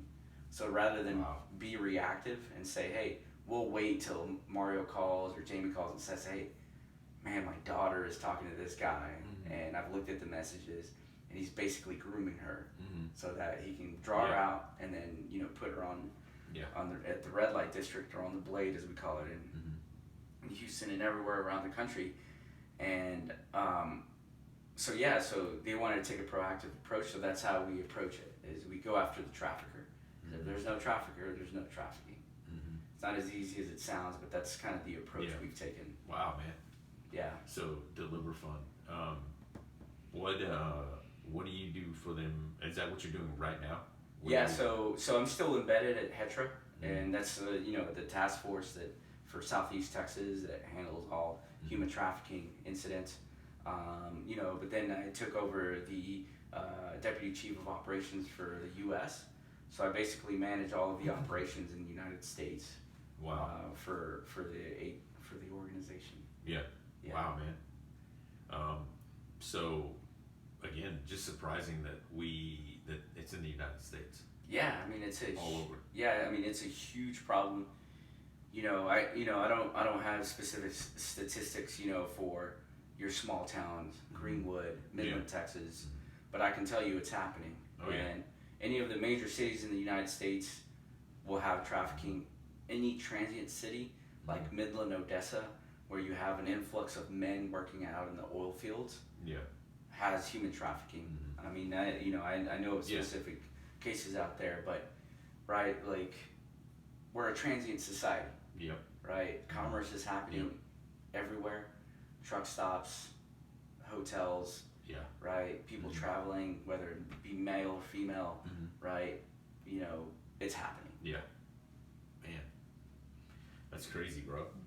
And so what do you guys, so if our listeners are listening, now we've made it all the way to present day and what you're doing, what do you guys, it's nonprofit, correct? Correct. So how do we, as a Made for More community, go, how can we support? Yeah, you know, absolutely. So, you know, you can go to our website, it's deliverfund.org. But yeah, make it very clear that everything we do and all of the support we provide to law enforcement is funded by donors. So it's privately funded by donors. So without the support of our donors, we don't do anything. And so, right, that's the way you can support us is deliverfund.org. You can learn more about the organization on there, right? Why we exist and what we specifically do and how we train, right, and equipped law enforcement. But yeah, it's all privately funded by donors. Wow, so we can help by, we're sharing that link on our notes, deliverfund.org, and they can go visit, and that's a way they can give, correct? Yeah, they can give, right? And, you know, we would absolutely love $3 million, but $3, Yeah. right? I mean, because I always tell people, like, you know, I said statistics to you, but the bottom line is that they're human lives, right? Oh, yeah. And Yeah. what I've learned is that you may think that $3 is insignificant, but $3 can get a victim a potential Uber ride, right? You combine $3 with $9 more, and now you have $15, and that car ride could potentially lead to a victim getting help. Yeah. And yeah, I may have said statistics, but there's a person behind those. Yeah. Yeah. You know, That's there's right. there's someone's daughter, there's someone's son, and it's not to, you know, we're not in the business of scaring people into helping us. No. Yeah. But the bottom line is that just because you don't find yourself in that situation doesn't mean that I may not find myself in that situation. Yeah. Because you can only control what you can control, and sometimes things happen out of your control that will put you in that situation. Yeah. And so, yeah, the importance, right? $3 million, yeah, please.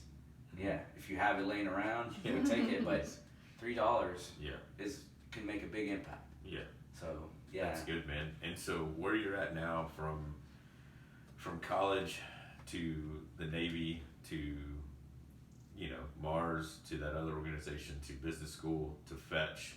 I mean, people, I think what we sometimes tend to do is say, I'm going to forget the past, but there's also things that you and I have learned that we carry with us, whether it's a quote, whether it's good work ethic or something that someone showed us that's a leader or a mentor. I mean, you carry some of that stuff into what you're doing right now. Yeah, I mean, I think the biggest thing I would tell you that kind of gave me a foundation and a platform for excellence was there was a coach at Midland High School. I don't know if you remember, but when I was in junior high, Midland High basketball was really good, and they had a coach named Jack Stevenson. And I'll never forget the guy because once I, you know, became a high schooler, you know, we have separate freshman schools in Midland, right? You go to a Midland freshman, Lee freshman. But he would come and coach us there, and he was a big John Wooden guy. Yeah. You know, from UCLA. UCLA, yeah. But everything we did, from the way we put our socks on, everything had to be done to perfection. And I think that really gave me a foundation for understanding, like, if I want things to go the way I want them to go, it's about every little small detail and insignificant detail. Yeah. And so that really gave me a foundation for excellence. And then really, you know, he would just tell us, you know, John Wooden quotes like, be quick but don't hurry, right? Like, make every day your masterpiece. And I really took it to heart because I was like, man, that's really cool. Yeah. So, like, to this day, I'm still super neat. Like, I remember that. I put my socks on a certain way. Like, I make my bed every day. Like, you know, because those are the things that people may think as insignificant, but they really make a difference in your life. And so, yeah, I mean, along the way, right, that was a foundation.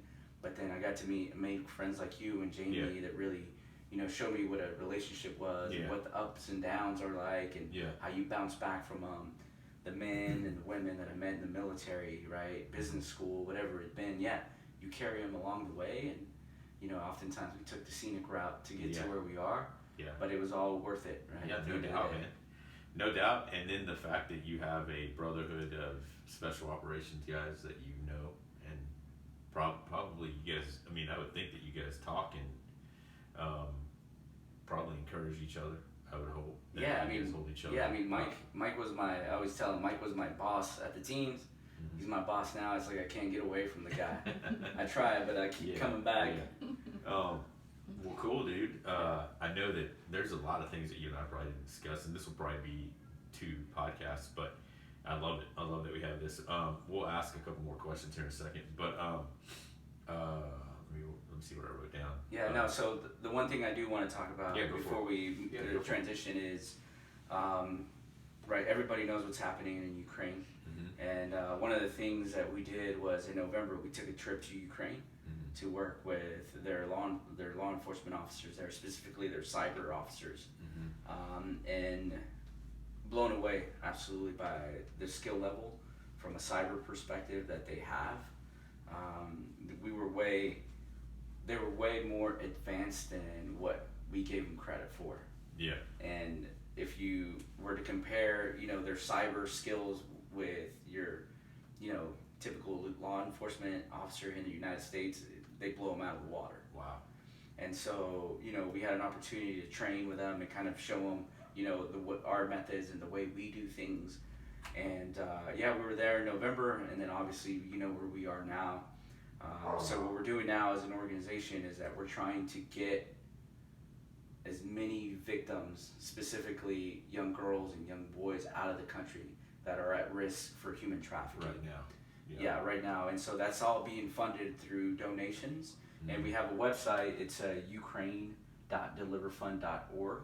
Okay. And you can give for that cause if that's something that you want to do. But yeah, that's what we're trying to do, because there, when wars like this happen, there's a lot of transitions that take place, right? And it's going to be, all of your refugees that are going to other countries.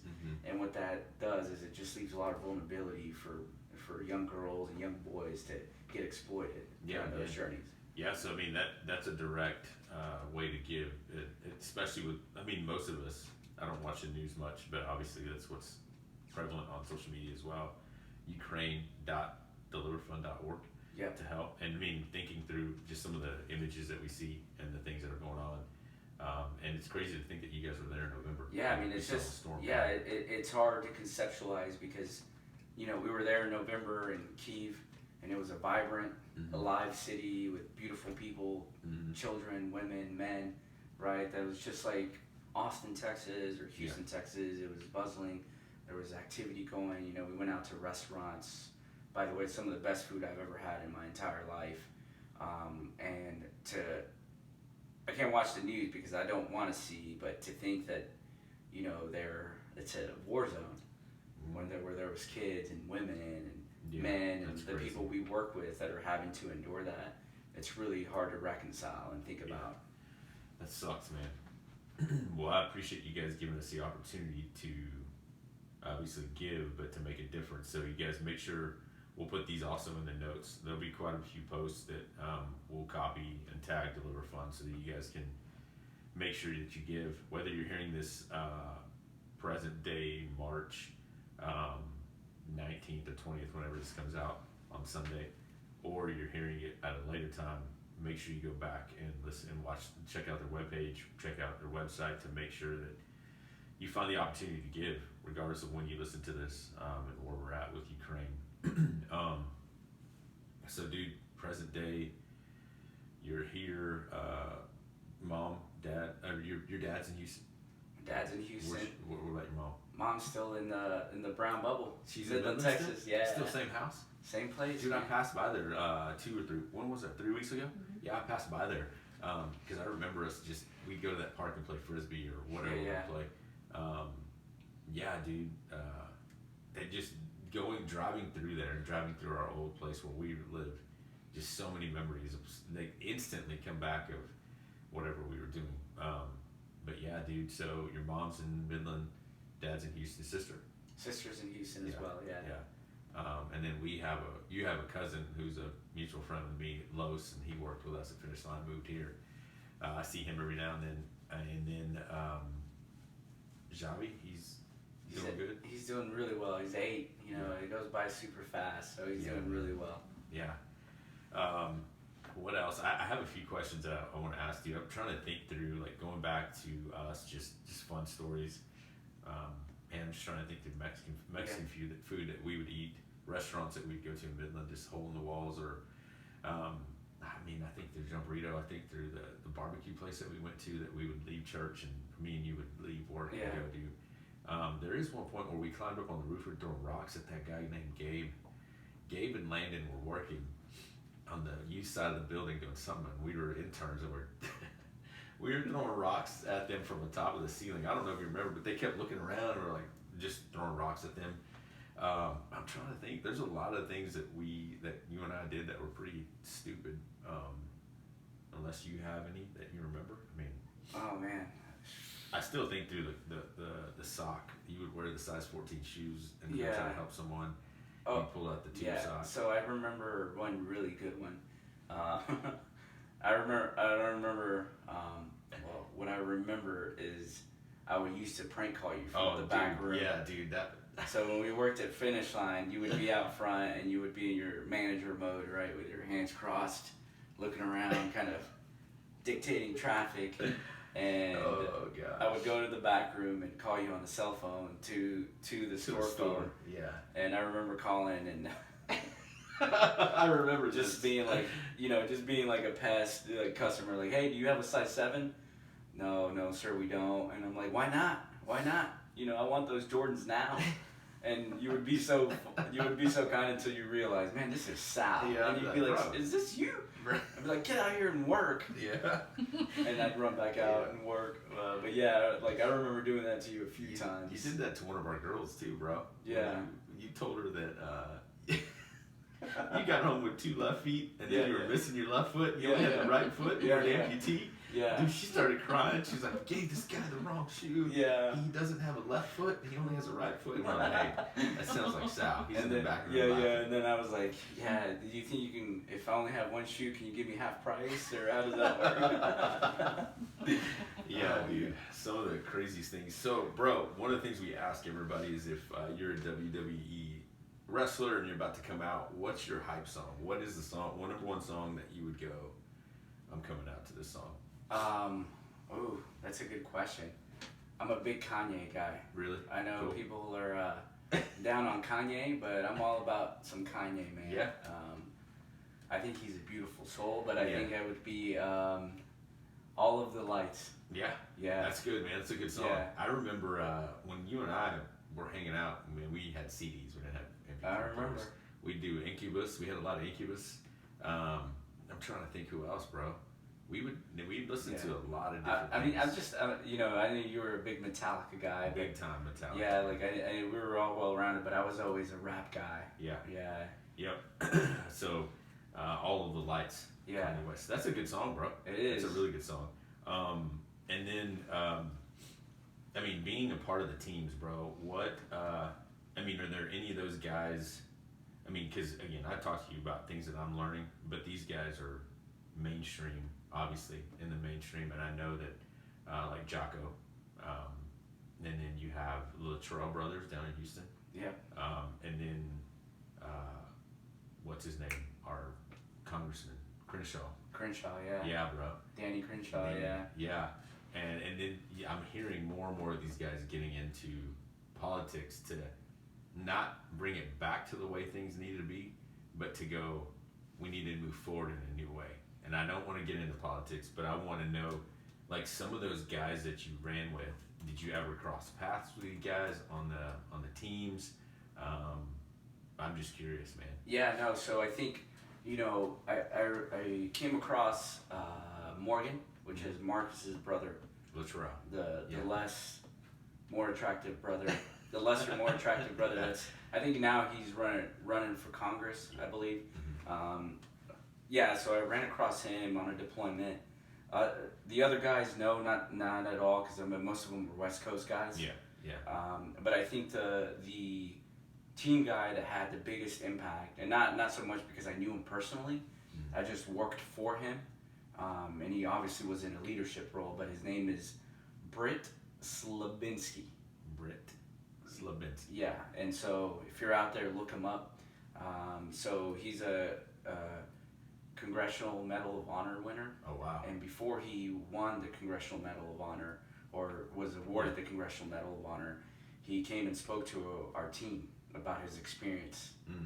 And I'll never forget, because if you saw the guy, he was never somebody that bragged about what he did overseas and the heroism he displayed that got him a Congressional Medal of Honor.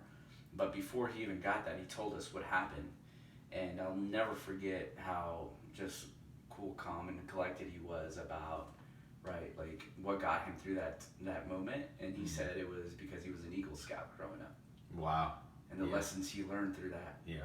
And it just blew my mind. And just his demeanor, his kindness, the way he delivered it. I don't think you'll ever see him do anything public like some of these other guys. Yeah. But that's a guy I ran across that I was like, man, that dude's a hero. That's awesome, man. And yeah, he'll never tell anybody. Yeah. Yeah, I mean, he'll never you'd sit down with him and have a conversation. He would never bring it up. And that's just, someone who had a huge impact on me that, yeah, he's high profile because he got a Congressional Medal of Honor. But man, just, his composure and demeanor was something that has always stuck with me. Yeah, that's cool, man. Yeah.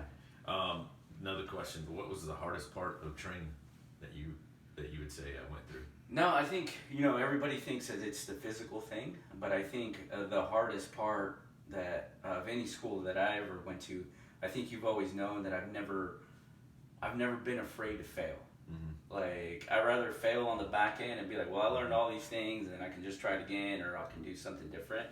But I think the hardest thing that I ever endured was actually doing interrogation training.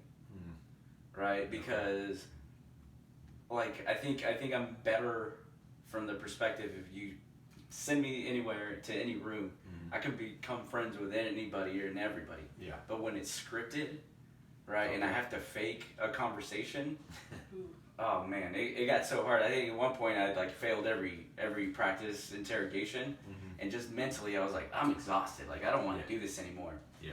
And I remember sitting down with whoever was in charge of the training, and he goes, "You failed every interrogation." And I was like, I know. Yeah. I was like, it's scripted. Like, I don't know how to operate in script. Yeah. And he was like, the thing about you, Sal, is there's something about you I like. And I said, sir, isn't that what this is all about? And he goes, go back to class, you idiot. And so I went back to class. And I remember when I graduated, he always told me, he was like, remember that time you told me that that was what this was all about? Yeah. And he's like, you're exactly right. It is, I like you, and I don't know why.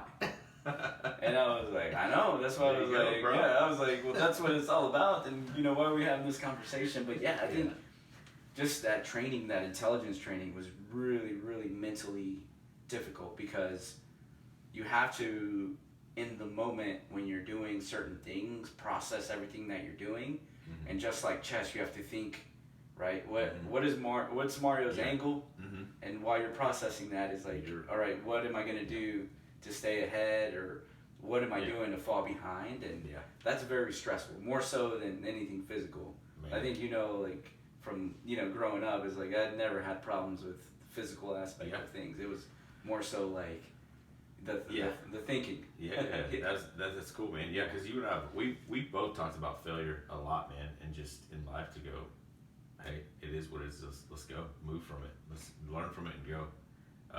That's cool, man. Trying to think of what other questions that they may have. You got any? What do you have, Jamie? I don't know any. Yeah. You know? No? Yeah, man, you and I know multiple people the same. Again, the people that mentored our lives, just grateful for them and how we met. Trying to think. I mean, I remember me and you hunting, and we went dove hunting. We had to kill those freaking doves, and then we had to pull the feathers off and rip their wings off, and you're like, what the heck? I don't want to do this. Well, that's the day I found out that I'm not a big eater of game. Dude, that was, I don't even want to say who cooked that. We're related. I'm related to him by marriage. Yeah. But bro, I remember we were putting a lot of hot sauce on that stuff. I remember getting some, and I only had like 2 or 3 crackers, but I had a ton of dove, and I was like, there's something wrong with this. And then you came in, and you had a buttload of crackers, and then you had a little bit of dove, and I was like, what the freak? You're like, dude, this stuff is nasty. Jamie didn't want to eat it. No one wanted to eat it. Oh my gosh. But yeah, that was. I remember us hunting out there.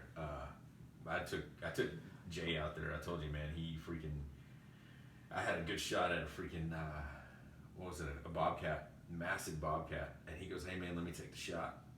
And the one thing that my father-in-law said is, don't shoot the freaking water tank. If of all things, don't shoot the water tank. Jay missed the freaking cat like 7 times and shot the water tank. I don't know how many times. And he said that he saw blood fly up. I was like, that's the freaking water that you shot up, man. But yeah, we still go hunting out there, dude. We need to get together. The 3 of us, or all of us, need to get together and go back out there. Yeah, dude. Any I guess as we close, dude, before I close with the Made for More stuff, any last things that you want to share? Anything you want to say? No, yeah. I mean, I think there's a few things, right? Like, a call to action for everybody's obviously support deliverfund.org. I think we're doing really special stuff, and we'll continue to do it with your support.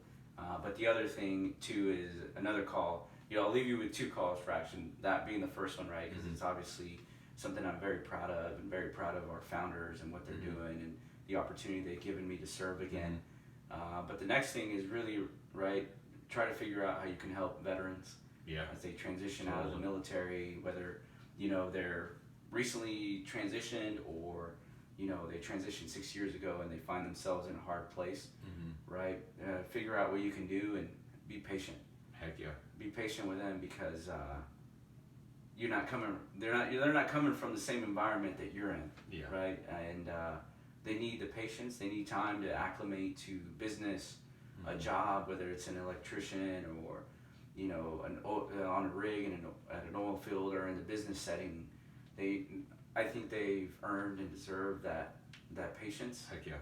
And you don't have to give it, but if you're someone who's willing to do that for somebody, men, women that have served, please do so, because they sacrifice a lot, right? Just like everybody else, but because they do come from a different type of environment and culture in the military, they need a ton of patience. That's awesome, man. And so I'd ask, because people had it for me, and I'm very thankful.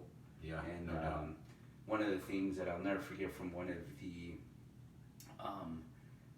services we had for a fallen team guy is when the wife went up to speak, she said, one thing that I'll ask all of you to do is never forget your brothers. Yeah. Don't ever stop making phone calls, whether they like it or not. And so that same sentiment, I ask people out there that listen to your podcast that they take that sentiment to veterans and never forget. Yeah.